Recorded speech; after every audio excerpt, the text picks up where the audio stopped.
Hey Cameo, it's your girl from Colorado, Lauren Boebert. I am so excited to be joining another platform where I can connect directly with supporters from all over the world.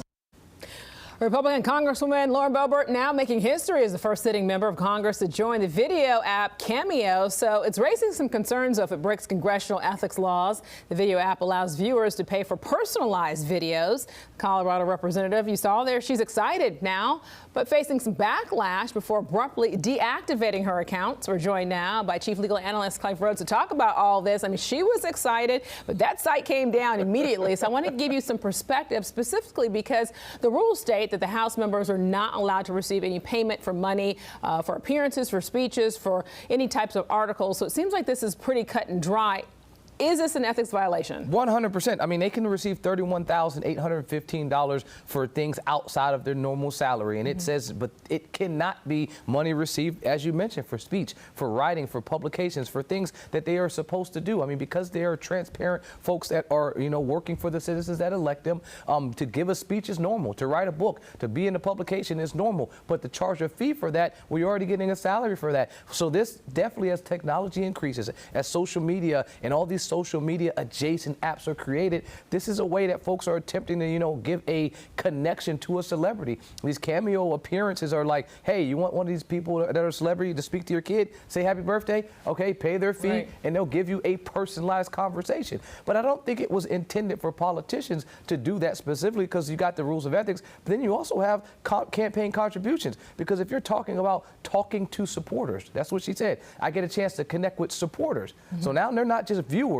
of your cameo, but their supporters.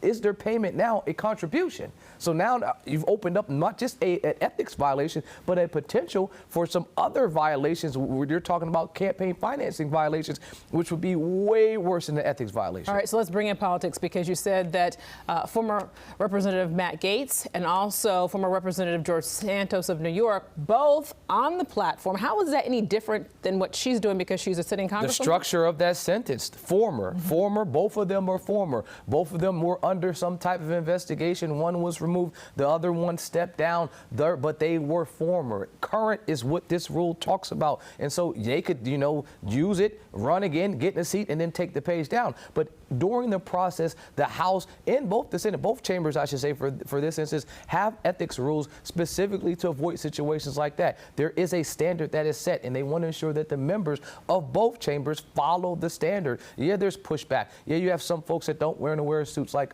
Fetterman from Pennsylvania, right. But then they had to reel him back in and say, listen, we have a standard here. Part of our standard is that if you're going to be here, you're going to have to conduct yourself, even in appearance that you may not want to typically do. The video is the same way. While it may seem like a great way to connect with people and make $250 per video on the side, I don't think that's what Congress wants to walk into that murky water for sure. It was taken down. It was deactivated. Can she still face some ethics violations for that? Or is there a feeling of saying, hey, I didn't know, I thought that this was allowed? I don't think the rules talk about attempt, right? And so the page went up, and I'm not sure, and none of the reports mentioned that the fact that anyone hired her for a cameo appearance. Okay. Now, if they would have hired her, I think even the one would have been a violation, and I think she would have had to at least answer for those type of consequences that would come with that. But they didn't make a mention of any type of people hiring. But I can say the fact that it was up and it came down instantly, someone in her circle, an attorney hopefully, or someone connected, let her know that, listen, you can't do this. Everything that someone else is doing may not be good for you.